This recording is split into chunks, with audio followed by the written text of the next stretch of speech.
I'm Joshua Harris, a licensed insolvency trustee in Toronto, Canada. And like many of you, today I'm working from home due to the COVID-19 pandemic. Today we're going to talk about one of the most important things about finance, personal finance, corporate finance, any finance.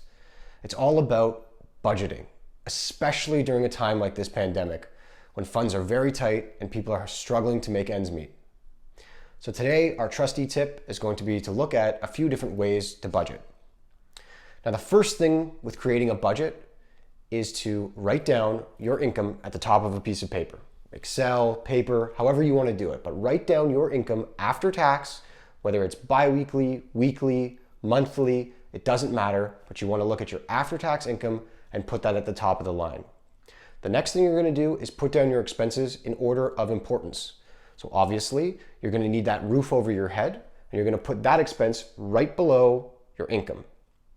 Then you'll need things like food or a bus pass that you require to get to work. And you'll slowly get down the list to things that are less and less important to you. Now, obviously, everybody has wants, but we need to look at our needs first. Now, when you're taking your income at the top, you're going to want to minus out all of those expenses so you can see how much your budget is affected by each and every one of those expenses. Now, in some cases, you're going to see yourself with a surplus at the bottom, meaning you have some extra money. You can go out and buy a new DVD or video game or whatever it is. Or you might be in a deficit and you may have to pull back on some of those expenses. So it's really important to actually see where your money is going at the end of the month. Now, once we've established that, we realize how much we should spend at each expense. I can afford $300 on groceries. I can afford $400. I can go to the movies once a month. I can order takeout once a week. Whatever it is. There's a few different methods to control our spending. Now, the method I use in my family, which I find extremely effective, is the 2 bank account system. We have the checking and we have the savings account. The savings account gets an automatic deposit to it every time a paycheck goes into my bank account. Now that fluctuates depending on the situation, but I try to keep it fairly even. So let's say every paycheck, $50 from my checking account goes automatically into my savings account. I use that savings account as a rainy day fund, but you may use that as your fund or your vehicle fund or whatever it is that you want to save up for. And the best part about it is if you put it at a different bank, like an online bank such as Tangerine or EQ Bank, you're going to forget about that money. And one day you're going to need it and you're going to be like, wow, there's $500 here. That's awesome. There's some other methods that are just as easy. When you get your paycheck, take all the money in cash and put it into envelopes. Each envelope will have the expense written on it that you're going to spend the money on. So for example, you'll have a food envelope, and that envelope will have, let's say, $300 or $400 in it. Now, when an envelope gets empty because you didn't have enough money to cover that expense, you have to take money out of another envelope. So if I need more money for Tim Hortons, because my Tim Hortons envelope is empty, I'm going to take money out of my grocery envelope.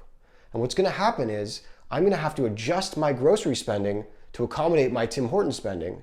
And as you'll eventually get used to, you may cut back on Tim's, or you might realize you really didn't need all that money in your groceries. That's a really good way to actually feel the expenses and feel your budget in your hand.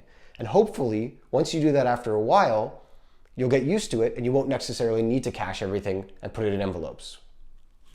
There's also some amazing apps that have come from the banks directly. I know RBC and TD both offer that now for free, where you can track your spending and you can see where your money is going on a monthly basis.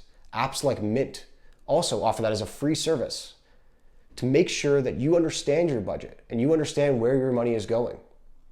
You have to remember that certain expenses should not exceed certain values. For example, many people know that your rent should not exceed 50% of your net income. Did you know that? You want to make sure that you have enough money for your other expenses. Now, I realize if you live in a big city, it's hard, but maybe you need to move, or maybe you need to find somewhere that fits better within your budget. Maybe a roommate, maybe family. The point is, in a time like this, during a pandemic, we need to look at our budgets really closely and make sure that we put a little rainy day fund aside. Make sure we have enough money for food. And that's really my tip regarding budgeting. But if you have any more questions, We have counselors on staff, we have trustees available to you, and we will always be there to ensure that your budget matches your needs. And if you can't meet your budget, you can't cover your expenses, give us a call and we'll certainly help you with a consumer proposal or a bankruptcy. Don't forget to like and subscribe this video to get more trustee tips on a weekly basis.